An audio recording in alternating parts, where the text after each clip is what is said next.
from my first slide, I chose this photo that I took right in front of the library, and they had some archways. And I thought, oh, that looked a little bit like it's from the Renaissance. So let me like take a closer look. And then I walked from the side, and I saw that on the top that I had these like wooden planks that look like how they were painted in Da Vinci's Last Supper, because in that artwork he uses squares to like show that the background is receding, which is a good way to show depth in the artwork, and I thought that was really interesting. I also noticed that the sides there was like more arches, which was also similar to this painting, because they don't use arches on the sides, but they use like these square, might be paintings on the side or some sort of hallway. I thought that it was cool that something here at the College of Charleston had something that was a little bit similar to a painting from the Renaissance, specifically a painting by Da Vinci. And we did talk about perspective. I think this is 1 point perspective in this class. I don't remember what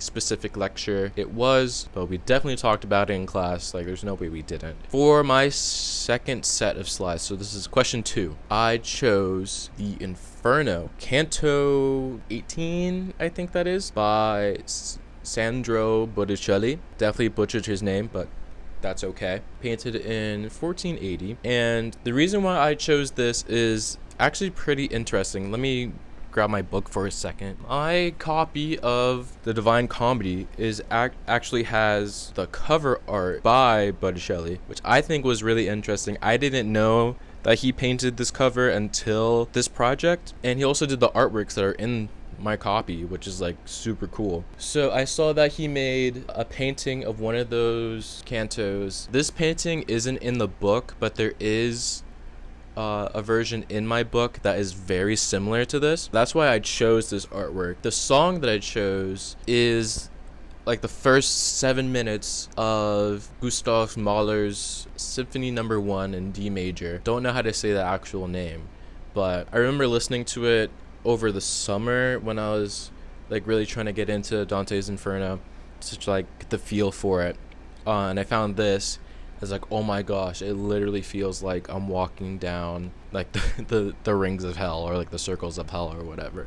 Like, the music is so dramatic, and like the brass instruments just like blaring at you, and then there's the violins just like stringing you along, and blah blah blah. Like, it's, oh my gosh, I love it so much. Specifically, the first minute and 10 seconds is like, boom, you're in hell.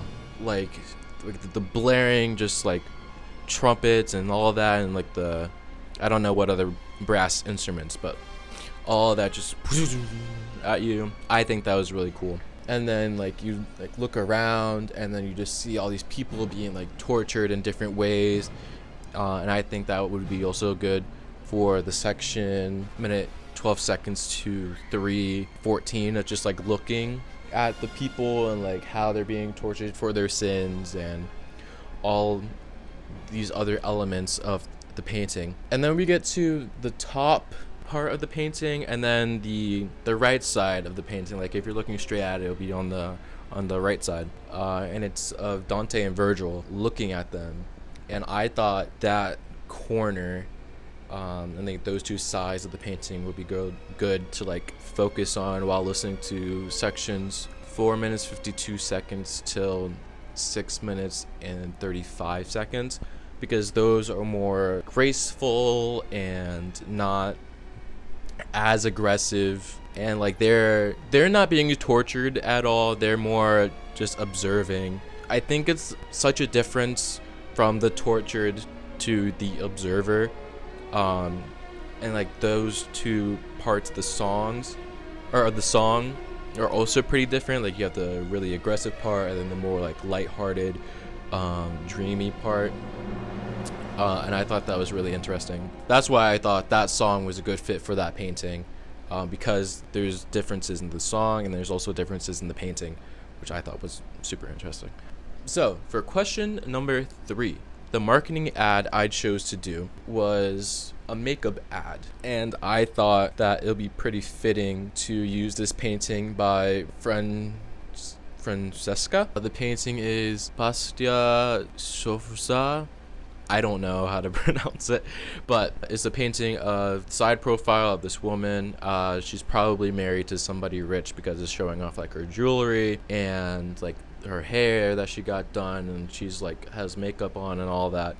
So obviously she's wealthy, but also looking at the painting, she has no eyebrows. Where are her eyebrows? And like nothing's really defined. Like it just looks like she has white paint all over her face. So for the ad, I chose to give her actual makeup. I don't know anything about makeup. I wear eyeliner every now and then, but that's about it. So I chose to make it a Ulta campaign. It says, "So you can look your best." And I think that the makeup that I put on this lady looks really good because now she actually has eyebrows. That's pretty much it that I have for that part. I have a little comparison of like what the painting used to look like versus what the campaign looks like. For question number 4, it was to discuss a technique that was used in Renaissance artwork. And for this, I chose bronze and the lost wax casting technique, which I thought was pretty interesting while we were in class learning about it. So for this, the artist would make a rough clay core, and then they'll put a thin layer of wax on top of that with details in it to make sure like the face is defined, like the nose and the cheeks and all that. And then that wax is covered with a heat resistant outer layer of plaster that's usually made of like sand or clay or like some type of like grainy rock. And then they would pour bronze into it, and as the bronze is being poured into it, it's melting the wax and is replacing it. So then once you remove that outer layer, it's just like the bronze is just there, and then I think you can take the metal part of the sculpture out too, so it's just like a hollow bronze thing. And then the artist would rework it to make sure all the details look right and like, you know, touch it up and all that. And then then they'll have a bronze sculpture, which is pretty cool. I believe that Donatello used it for his statue of David, which I think was probably one of my favorite statues that we had. And yeah, that's my slideshow. Hopefully I don't fail. So yeah, thank you.